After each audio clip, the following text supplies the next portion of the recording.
যশোর শহরে একদিন রিক্সা ভ্রমণের ভিডিও চিত্র। যশোর শহরের অত্যন্ত সুপরিচিত ও চিরচেনা একটা জায়গা হলো যশোর দড়াটানা। এমন কোনো মানুষ নেই, অর্থাৎ এমন কোনো যশোরবাসী নেই যে কিনা একবার হলেও আমাদের এই যশোরে আসেনি।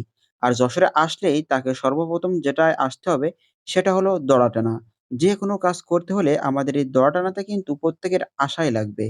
তো আজকের এই ভিডিওটিতে আমি দেখাবো বৃষ্টির দিনে এবং অন্যান্য দিনে আমাদের যশোর শহরের রূপ, সৌন্দর্য ও পরিস্থিতি আসলে কেমন দেখায়। এইটা হলো যশোর শহরের দড়াটানা, অর্থাৎ যশোর শহরের অত্যন্ত ব্যস্ততম একটা এলাকা এই দড়াটানা। তবে সকালের দিকে একটু এখানে ভিড় কম থাকে, এ কারণে এখানে নির্দ্বিধায় চলাফেরা করা যায় খুব সকালে। এটা যশোর শহরের ভৈরব নদ, যার পাশে রয়েছে নবনির্মিত যশোর দড়াটানা পার্ক। যদিও পার্কটি পানি উন্নয়ন বোর্ড কর্তৃক তৈরি করা। ভিডিও চিত্রটিতে দেখানো যাচ্ছে যশোর শহরের বৃষ্টি ভেজা রূপ এবং সাধারণ দিনের যেমন রূপ হয়।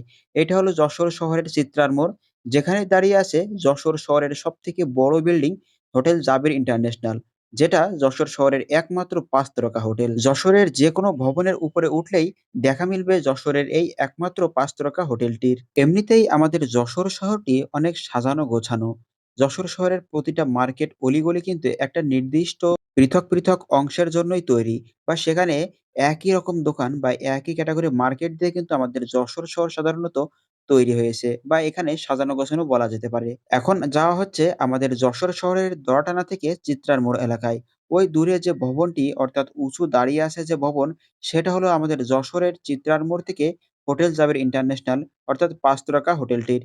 আমাদের যশোরের অনেক কিছু ঘটনার কালের সাক্ষী হয়ে দাঁড়িয়ে আছে এই ভবনটি। যশোর শহরের সৌন্দর্য, পরিবেশ, আবহাওয়াটি আপনাকে ভালোভাবে উপভোগ করতে হলে একদিন রিক্সাযোগে সমগ্র শহর ভ্রমণ করা লাগবে।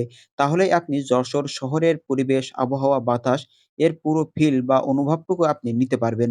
এটা, অর্থাৎ ভিডিওটিতে যে চিত্রটি দেখা যাচ্ছে, এটা হলো আমাদের যশোর শহরের সবথেকে ব্যস্ততম স্থান দড়াটানা, যেটার সৌন্দর্য মানুষকে মুগ্ধ করে এবং বিমোহিত করে। এখানকার পরিবেশটা সত্যিই অসাধারণ। যারা একবার হলেও আমাদের যশোর শহরটিতে ভ্রমণ করেছেন বা দেখেছেন বা একটু গিয়েছেন, আশা করি তারা সবাই আমাদের এই যশোর শহরের প্রেমে পড়ে যাবেন। কেননা চারিপাশ সাজানো গোছানো খুব সুন্দরভাবে তৈরি এবং গোছানো আমাদের এই যশোর শহরটা। যশোর শহরের অনেকগুলো দর্শনীয় স্থান এবং ঐতিহাসিক স্থান আর সকলের সুপরিচিত স্থান নিয়ে অনেকগুলো ভিডিও আমার এই পেজে করা আছে। সম্ভব হলে দেখতে পারেন, আশা করি ভালো লাগবে। আমাদের এই যশোর শহরটি এমন একটি শহর, এমন একটি মায়ার শহর, যদি আপনি কখনো একবার হলেও এই যশোর শহরে আসেন, আমি গ্যারান্টি দিতে পারি আপনি মায়ায় পড়ে যাবেন এই শহরটির। ব্যস্ততম এই যশোরের বুকে এই স্থানগুলো আপনাদের কেমন লাগলো অবশ্যই কমেন্টস করে জানাবেন। তো যা হোক, আজকের ভিডিওটি এ পর্যন্তই। ভিডিওটি সম্পূর্ণ দেখার জন্য অনেক ধন্যবাদ জানাচ্ছি।